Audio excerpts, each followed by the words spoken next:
बिस्मिल्लाहिर्रहमानिर्रहीम। अस्सलाम वालेकुम। 3 क्लास कैसे हैं सब? पढ़ाई हो रही है?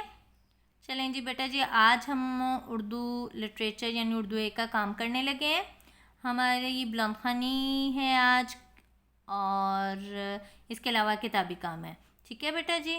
आज हमारा जो उन्वान है वो टिड्डे मियाँ की कहानी। तो टिड्डे मियाँ, ये टिड्डे मियाँ की कहानी ये हशरातुल अर्ज़ की कहानी है, यानी ज़मीनी कीड़ों की कहानी है जो कि सर्दियों में अपने बिलों में छुप जाते हैं, अपने घरों में छुप जाते हैं। ठीक है, तो सारी गर्मियाँ वो अपना खाना जमा करते रहते हैं। तो यहाँ पर टिड्डे मियाँ की कहानी है कि वो बहुत ज़्यादा सुस्त रफ्तार थे और उन बातचीत में टाइम ज़ाया करते थे और उन्होंने सर्दियों के लिए कुछ जमा ना किया, चोरी की, तो उसकी सज़ा उनको शहद की मक्खी ने दी। चलें बेटा जी, आए अपनी कहानी की तरफ। कहानी पढ़ते हैं। सर्दियाँ करीब थीं। चींटियाँ दौड़ दौड़ कर यानी भाग भाग कर अनाज के दाने, रोटी के टुकड़े, खाने की दूसरी चीज़ें अपने बिलों में ज़ख़ीरा कर रही थी। बिल जो चींटियों के घर होते हैं और ज़ख़ीरा जमा कर रही थी। दूसरी तरफ शहद की मक्खियाँ भी सुबह से शाम तक फूलों से रस इकट्ठा करती नज़र आती। ठीक है बेटा जी, आगे आइएगा अगले सफ़े की तरफ। गर्ज़ के तमाम कीड़े सर्दी से बचने के लिए बंदोबस्त में लगे हुए थे। ठीक है, इंतज़ाम कर रहे थे। बंदोबस्त का मतलब इंतज़ाम में लगे हुए थे। आगे आइएगा। बस एक टिड्डे मियाँ थे जो अपना वक्त यूं ही गवाते से मुराद ज़ाया करते। तमाम कीड़े उनसे कहते कि यूं वक्त ज़ाया ना करें, मगर वो किसी की बात की परवाह ही नहीं करते थे। ठीक है ना, यानी तवज्जो ही नहीं देते थे। अपना सारा दिन गप्पे लगाने में गुजार देते, यानी बातें करने में गुजार देते। दरख्तों के पत्ते झड़ने लगे, वक्त गुजरता रहा और मौसम भी वक्त के साथ साथ बदलता रहा, यानी गर्मी से हटकर क्या आ गई, सर्दी आ गई। आहिस्ता आहिस्ता बर्फ गिरने लगी। देखते ही देखते हर तरफ सफ़ेद और नरमो मुलायम बर्फ ही बर्फ नज़र आने लगी। नरमो मुलायम से मुराद नाजुक, नरमो नाजुक। तमाम कीड़े सख्त सर्दी की वजह से अपने बिलों में आराम से दुबके बैठे थे। ठीक है, बिलों से यानी घरों में आराम से दुबके यानी डरे छुपे बैठे थे। टिड्डे मियाँ को रह रह कर अब बार बार अफसोस हो रहा था, काश वो भी पहले ही दरख्तों के पत्ते ज़ख़ीरा कर लेते। ज़ख़ीरा से मुराद जमा कर लेते। अब तो सारे दरख्तों के पत्ते भी झड़ चुके थे। वो सोच रहे थे क्या करें। फिर उन्हें एक तरकीब सूझी। कौन सी तरकीब? वो उठे और अपने बोरे में से एक बेहोश करने वाला स्प्रे ढूंढने लगे। थोड़ी देर में स्प्रे मिल गया। उन्होंने जल्दी से अपना मैला कुचैला यानी गंदा सा कंबल ओढ़ा, उसमें स्प्रे छुपा कर बाहर निकल गए।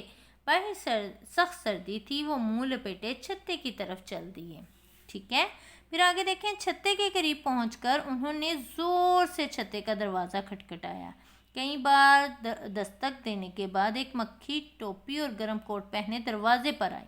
ठीक है, दस्तक यानी खटखटाने के बाद। कौन है? इतनी सर्दी में क्यों आए हो? टिड्डा मासूम आवाज़ बना कर बोला, मुसाफिर हूँ, रास्ता भटक गया हूँ। भटक से मुराद भूल गया हूँ। मेहरबानी करो, मुझे अंदर आने दो, वरना मैं सर्दी से मर जाऊँगा। मक्खी को रहम आ गया। उसने टिड्डे को अंदर बुला लिया। बड़ी मक्खी ने टिड्डे को गर्म बिस्तर पर बिठाया। ठीक है, दूसरी मक्खी शहद का प्याला भर लाई। टिड्डे मियाँ ने गटागट यानी मतवातर पीने की आवाज़, ठीक है, लगातार शहद पीकर मक्खियों का शुक्रिया अदा किया। तो मक्खियों ने कहा, अरे आप अपनी शक्ल तो दिखाएं, मुंह क्यों छुपा रखा है? ये सुनते ही टिड्डे ने वे कंबल से हाथ निकालकर बेहोश करने वाला क्या निकाला?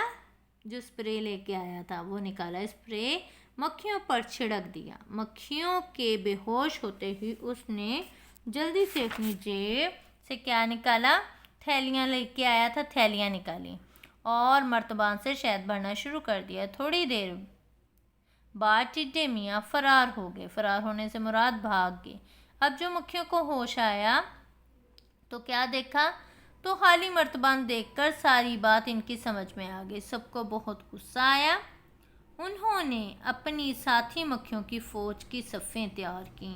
ठीक है, लाइनें तैयार की और टिड्डे मियाँ के घर पहुंचकर हमला किया। उसकी खूब पिटाई की, अपना सारा शहद समेटा से मुराद इकट्ठा किया।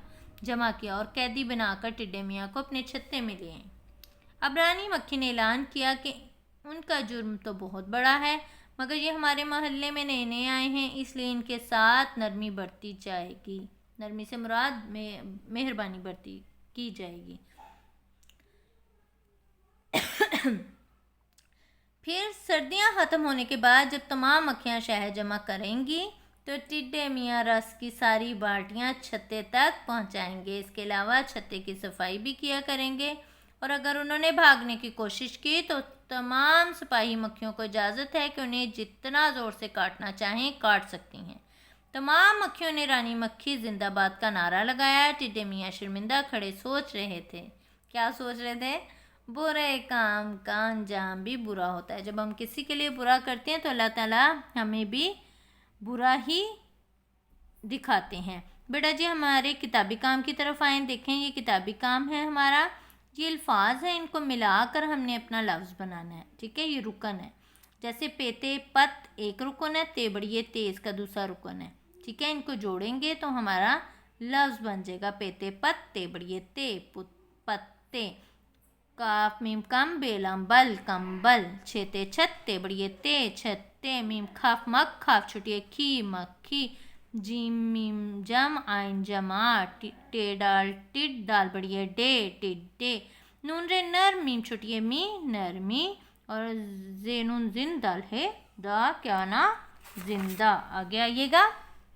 आगे बेटे ये कहानी पर तबसरा है, इसको कहानी मुकम्मल करनी है। इस कहानी का नाम क्या था? टिड्डे मियाँ की पिटाई। ये कहानी शमून कैसर ने लिखी। मेरे ख्याल में ये कहानी सबक क्या है? सबक आमूज है। क्या है? सबक आमूज है। फिर इस कहानी की सबसे अच्छी बात अपनी खुराक खुद जमा करना। मुझे इस कहानी का जो किरदार अच्छा लगा वो है रानी मक्खी। कौन सा अच्छा लगा? रानी मक्खी का, क्योंकि उसने टिड्डे मियाँ की उस गलती पर सबक सिखाया। मुझे इस कहानी का सबसे बुरा किरदार क्या लगा? टिड्डे मियाँ का, क्योंकि उसने क्या की थी? उसने चोरी की थी। आगे देखिएगा। मैंने ये कहानी से ये बात समझी कि बुरे काम का क्या होता है? अंजाम भी बुरा होता है। आगे देखिए के और के का इस्तेमाल। बेटे के जो होता है ये हमेशा किसी बात को वाज़िया करने के लिए इस्तेमाल होता है। जैसे अम्मी ने कहा था कि, क्या कहा था? आगे उनकी बात की वजाहत कर रहे हैं। हमेशा सच बोलना। ठीक है, मैंने क्या सोचा उस बात की वजाहत करनी है, तो मैं कहूँगी कि मुझे अम्मी की बात माननी चाहिए। ठीक है बेटा जी। इसी तरह के जो होता है वो दो आदमियों के दरमियान रब्त ताल्लुक़ ज़ाहिर करने के लिए इस्तेमाल होता है। आगे देखिएगा। मैं सोचता हूँ कि बड़ा होकर मुल्क के लिए अच्छे काम करूँ। ठीक है, पहली बात मैं सोचता हूँ, क्या सोचता हूँ। ठीक है, उसकी सोच जो है वो वाज़िया हो रही है कि बड़ा होकर आगे मुल्क के दरमियान और अच्छे के दरमियान रब्त पैदा हो रहा है। ठीक है, के लिए अच्छे अच्छे काम करूँ। इसी तरह चिड़िया के बच्चे भूखे थे इसलिए कि उनकी अम्मी खाना नहीं लाई। मैंने देखा कि, क्या देखा? दरख्त के ऊपर बिल्ली बैठी है। आगे आइएगा। मेरा दिल चाहता है कि, आगे उसकी बात वाज़िया होने लगी है। मैं अपने दोस्त और घर का रब्त आ रहा है, दोस्त के घर जाऊँ। शेर चाहता था कि, क्या चाहता था? कि उसके पास सारे जानवर हों। ठीक है बेटा जी, ये के और के का इस्तेमाल हमने सीखा। अब हम खाली जगह अल्फाज की इज़दाद से पूरी करेंगे। बेटे इज़दाद क्या चीज़ है? इज़दाद चीज़ है ज़िद। ठीक है, मुज़ाद उलट। ठीक है, पहला मक्खियाँ सुबह से डैश तक शहद जमा करती थी, सुबह से शाम तक। अंदर आ जाओ, बाहर क्यों खड़े हो? मेरा नया बस्ता साफ़ है, पुराना तो गंदा हो गया था। ठीक है, ये कहानी आगाज़ से यानी शुरू से इख्तिताम यानी आखिर तक दिलचस्प थी।